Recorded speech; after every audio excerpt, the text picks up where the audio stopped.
ಪಿತನ ಸುತನ ಮತ್ತು ಪವಿತ್ರಾತ್ಮರ ನಾಮದಲ್ಲಿ ಆಮೀನ್. ದೇವರು ಬೆಳಗಿನ ಜಾವದಲ್ಲಿ ಒಂದು ವಾಕ್ಯವನ್ನು ಓದಲು ಒಂದು ಸೌಭಾಗ್ಯವನ್ನು ಕೊಟ್ಟಿದ್ದಕ್ಕಾಗಿ ಸ್ತೋತ್ರ. ಪ್ರೀತಿಯ ದೇವಜನರೇ, ಈ ವಾಕ್ಯವನ್ನು ನೋಡುವಂಥ ಎಲ್ಲರನ್ನು ದೇವರು ಆಶೀರ್ವದಿಸಲಿ. ಈ ವಾಕ್ಯವು ಅನೇಕರಿಗೆ ತಲುಪಿಸುವ ಕೆಲಸವನ್ನು ಮಾಡಿ ದೇವರ ಸ್ವಾರ್ಥೆಯಲ್ಲಿ ಕೂಡ ಎಲ್ಲರೂ ಪಾಲುದಾರರಾಗಬೇಕು. ದೇವರು ನಮಗೆ ಕೊಟ್ಟಿರುವಂಥ ಒಂದು ವಾಕ್ಯವನ್ನು ಓದಿ ಈ ದಿನ ಪ್ರಾರ್ಥಿಸಿ ನಮ್ಮ ಎಲ್ಲ ಕೆಲಸ ಕಾರ್ಯಗಳಲ್ಲಿ ಮುಂದುವರಿಯೋಣ.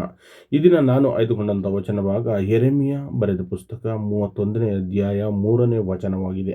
ಆ ವಚನದಲ್ಲಿ ಈ ರೀತಿಯಾಗಿ ಬರೆಯಲ್ಪಟ್ಟಿದೆ: ಸರ್ವೇಶ್ವರನಾದ ನಾನು ದೂರದಿಂದ ಅದಕ್ಕೆ ದರ್ಶನ ಕೊಟ್ಟು, ನಾನು ನಿನ್ನನ್ನು ಪ್ರೀತಿಸುವ ಹೌದು ಶಾಶ್ವತವಾದ ಪ್ರೇಮದಿಂದ ಈ ಕಾರಣದಿಂದ ನಿನ್ನನ್ನು ಆಕರ್ಷಿಸಿಕೊಂಡಿದ್ದೇನೆ, ಅಚಲ ಪ್ರೇಮದಿಂದ ಎಂಬುದಾಗಿ ಈ ವಾಕ್ಯದಲ್ಲಿ ಬರೆಯಲ್ಪಟ್ಟಿದೆ. ದೇವರು ಈ ವಾಕ್ಯ ದೇವರ ಪ್ರೀತಿ ಮತ್ತು ಯೋಗ್ಯತೆಯನ್ನು ಆಧರಿಸಿದ್ದಲ್ಲ, ಅದು ಅವರ ಅಚಲ ಕೃಪೆ ನಿಷ್ಠೆ ಮೇಲೆ ನಿಂತಿದೆ ಎಂಬುದಾಗಿ ನಮಗೆ ತೋರಿಸುತ್ತದೆ. ಏಕೆಂದರೆ ನಾವು ದೇವರನ್ನು ಅಗಲಿ ಎಷ್ಟೇ ದೂರ ಹೋದರೂ, ಎಷ್ಟೇ ತಪ್ಪುಗಳನ್ನು ಮಾಡಿದರೂ ದೇವರು ನಮ್ಮನ್ನು ಶಾಶ್ವತವಾಗಿ ಕರೆಯುತ್ತಲೇ ಇರುತ್ತಾರೆ.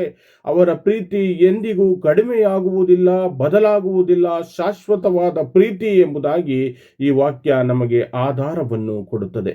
ಆದ್ದರಿಂದ ದೇವರನ್ನು ನಂಬಿ ಅವರ ಕಡೆಗೆ ಹಿಂದಿರುಗದೆ ಮುಂದಿರುಗೋಣ, ದೇವರೊಂದಿಗೆ ನಾವು ನಡೆಯೋಣ ಎಂಬುದಾಗಿ ದೇವರ ಅಚಲ ಪ್ರೇಮದಲ್ಲಿ ನೆಮ್ಮದಿ, ಕ್ಷೇಮ ಮತ್ತು ಹೊಸ ನಿರೀಕ್ಷೆಯನ್ನು ಕಂಡುಕೊಳ್ಳೋಣ. ದೇವರ ಪ್ರೀತಿ ಶಾಶ್ವತ ಪ್ರೀತಿ, ಸದಾ ಅದರಲ್ಲೇ ನಿಲ್ಲೋಣ ಎಂಬುದಾಗಿ ದೇವರ ವಾಕ್ಯವು ನಮಗೆ ಸ್ಪಷ್ಟಪಡುತ್ತದೆ. ಈ ದಿನ ಈ ವಾಕ್ಯವನ್ನು ನೋಡುವ ಪ್ರತಿಯೊಬ್ಬರನ್ನು ದೇವರು ಆಶೀರ್ವದಿಸಿ ಕಾಪಾಡಲಿ. ಆಮೇನ್.